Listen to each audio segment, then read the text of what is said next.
the Lord put more into my life. Hello? Ayan, please rise up. At tayo po tayong lahat, and of course. Alright, ladies and gentlemen, on behalf of everybody here, so I would like to thank you so much for coming for the very special minute. Mr. Marvin!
Sumasabay yung music, nakakainis, charot lang.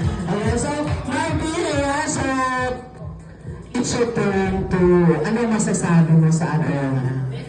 So I'm gonna speak English so that our friends will understand. I'm so sorry. Okay.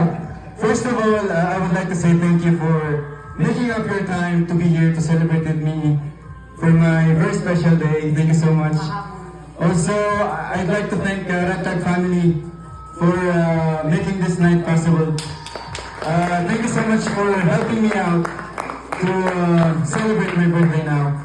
Also, SC Production, I cannot mention your name one by one. You know who you are. You guys are amazing and you make my birthday complete.